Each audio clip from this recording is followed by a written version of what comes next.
Hola chicos, muy buenas noches. Soy la maestra Patricia Juárez Arista de la materia de Análisis Político, Económico y Social. Bueno, les comento a través de estos videos que voy a subir tanto a plataforma como a WhatsApp.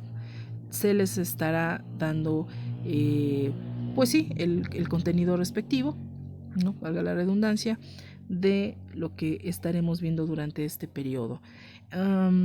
Me parece importante acotar dos cosas. La primera es que es importante que ustedes vean estos videos, puesto que aquí también explico un poco la lógica de las actividades que vamos a ir llevando.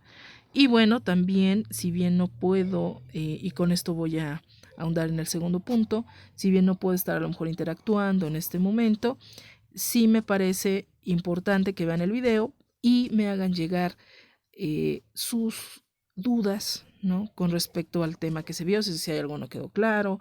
De cualquier forma, voy a tratar de no llenar de tanto texto la presentación. Y digo voy a tratar no porque no quiera, o no porque, perdón, no porque quiera yo llenar de texto la presentación, sino porque ustedes saben que hay conceptos clave que es importante que ustedes comprendan, ¿no? Entonces, deben de tener el apunto, la definición. Entonces por ese motivo lo pongo, no lo pongo para, a lo mejor para aburrir un poco la clase, ¿no?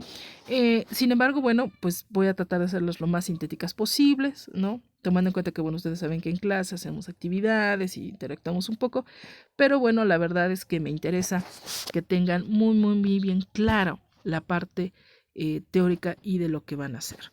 Pues vamos a continuar un poco con la lógica que venimos llevando en el tema. Ustedes saben que en clases pasadas estamos abordando la etapa del desarrollo estabilizador, básicamente que abarca de la década de los 40 a la década de los 70. La clase pasada analizamos el papel importante que tenía la teoría de la dependencia por Raúl Prebisch, ¿no? A través de la influencia en la Comisión Económica para América Latina, la CEPAL. Decíamos que básicamente la teoría de la dependencia tenía dos aspectos importantes, ¿no? El primero era hacer una crítica a la forma en la cual venían los países en América Latina creciendo. Es decir, crecían alimentando al centro, ¿no? El centro que son las, pues sí, en cierta manera, las economías poderosas, pero la palabra crecimiento ya estaba en entredicho, porque generaba una dependencia total, ¿no? Y bueno, el segundo punto importante, y bueno, que es la conclusión que da Prebisch, pues es qué hacer. Y Prebisch dice, bueno, economías latinoamericanas tenemos que crecer hacia adentro, ¿sale? Y esto, bueno, junto con acontecimientos como la crisis del 29, teorías de economistas importantes como Keynes, bueno, pues van a dar estos resultados. Me parece importante en ese momento poder clarificarles la situación teórica que estaba pasando efervescentemente también en América Latina, porque a veces estos temas los acotamos únicamente en la región mexicana, como pensando que estamos aislados y que no existe nada en el exterior, ¿no? O están en otra lógica. No es cierto. Estábamos en ese momento en una especie de convergencia, ¿no? Hacia elementos teóricos clave, ¿no? Las economías latinoamericanas comenzaron a buscar integración, pero bueno, México tiene sus matices, ¿no? También eso es importante mencionarlo.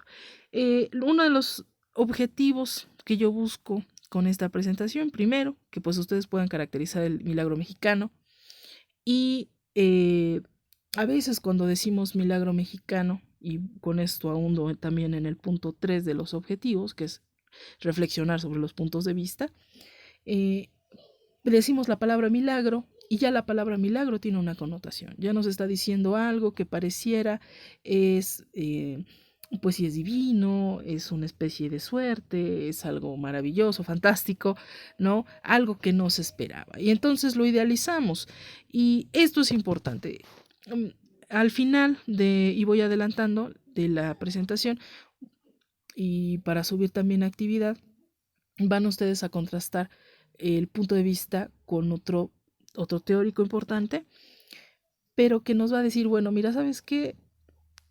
Habría que cuestionar qué tanto le podemos decir milagro, porque hay circunstancias internacionales, políticas que generaron eso, ¿no? No podemos decir tampoco e idealizar milagro mexicano.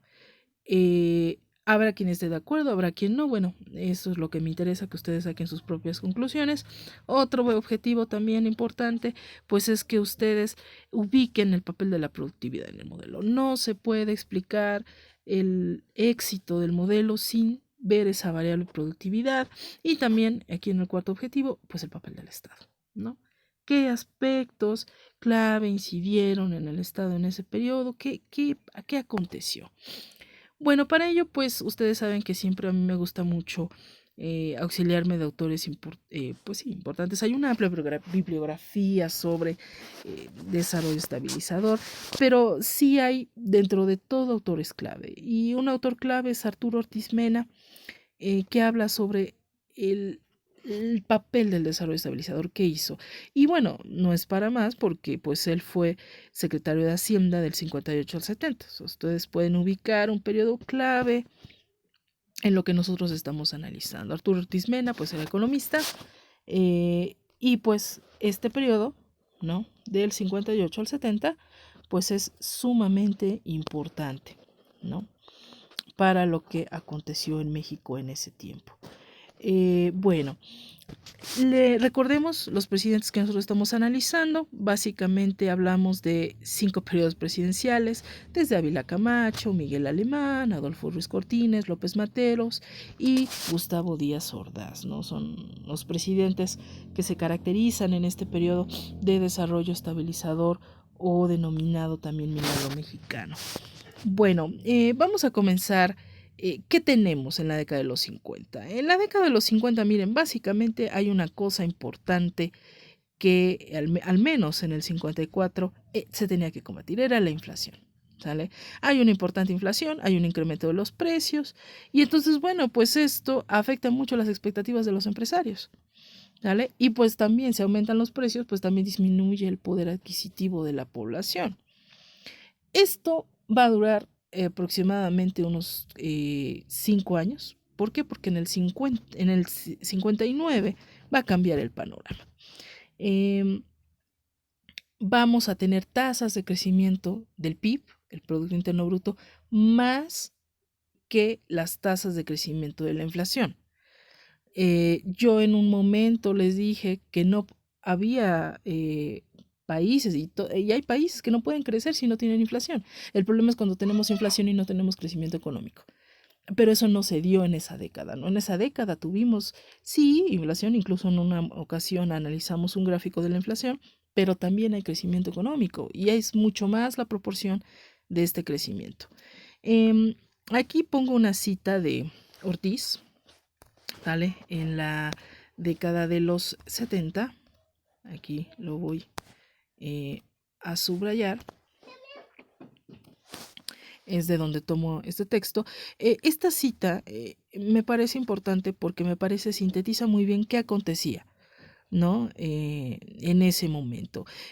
Aquí hay una serie de conceptos clave que a mí me interesa que ustedes tengan en mente para explicar este modelo. Primero, producción, ¿vale? La producción es una variable muy importante. ¿Por qué? Porque aumentó, tiene que ver con la productividad. No tuvimos productividad muy alta porque se desarrolló en ese momento un aparato industrial importante. Segundo concepto, dotación de capital. A ver, capital, recordemos, bueno, se refiere a todos los bienes, ¿no?, con los cuales cuenta una empresa, quitándole sus pasivos, a lo mejor esta definición contablemente, pero aquí vamos un poco más allá. Aquí hablamos de infraestructura. En la medida en la cual hay más infraestructura, pues puedes mover mucho más cantidad de recursos y puedes generar más ingresos, ¿no? Y tercer concepto, la fuerza de trabajo, ¿sale? Aquí dice hay un incremento, una mejora en el ingreso real de la fuerza de trabajo, es decir, los salarios. ¿Por qué? Porque si tienes altos salarios, tienes una población que entonces va a consumir y no nada más consume a lo mejor bienes extranjeros, como tenemos actualmente esta situación, sino que consume bienes nacionales. Bueno, tenemos otro,